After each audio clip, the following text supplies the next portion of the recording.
Ready start. महोदय, इसमें उस शिक्षा को भी सम्मिलित किया जाना चाहिए जो प्रत्येक नागरिक को लोकतांत्रिक व्यवस्था का विवेकपूर्ण सदस्य बना दे। इसी समय से प्रौढ़ शिक्षा की अवधारणा में परिवर्तन हुआ और उसे समाज शिक्षा के नाम से पुकारा गया। 1949 में मैसूर में संपन्न ग्रामीण प्रौढ़ शिक्षा के यूनेस्को सेमिनार में तत्कालीन शिक्षा मंत्री ने समाज शिक्षा को स्पष्ट करते हुए कहा था, समाज शिक्षा से हमारा तात्पर्य है पूर्ण मानव की शिक्षा। यह उसको साक्षरता प्रदान करेगी जिससे कि विश्व का ज्ञान उसे उपलब्ध हो सके।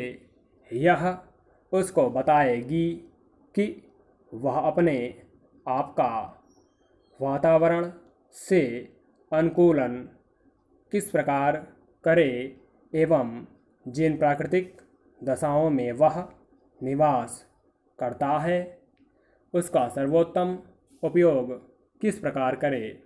इसका अभिप्राय उसे उत्तम कला कौशलों तथा उत्पादन की विधियों की शिक्षा देना है जिससे कि वह अधिक उत्तम आर्थिक स्थिति को प्राप्त कर सके।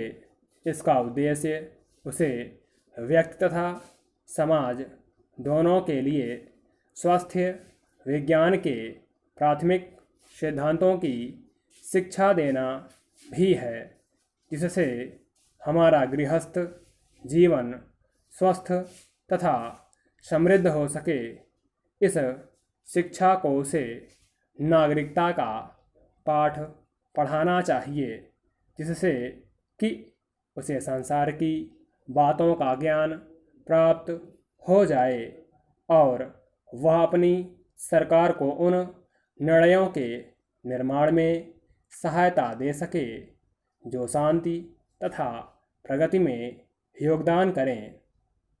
प्रोफेसर कबीर ने समाज शिक्षा की परिभाषा देते हुए लिखा है कि समाज शिक्षा को अध्ययन के एक प्रकार के पाठ्यक्रम के रूप में परिभाषित किया जा सकता है जिसका उद्देश्य व्यक्तियों में नागरिकता की चेतना का उदय और उनमें सामाजिक समाख्य की उन्नति करना है।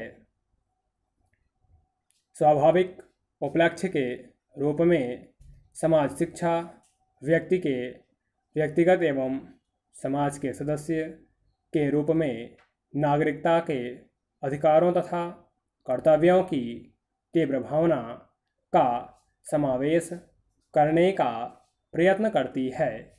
अब आइए जरा गौर करें कि वर्तमान भारतीय परिवेश में प्रौढ़ शिक्षा या समाज शिक्षा प्रयास कितना सार्थक हुआ है।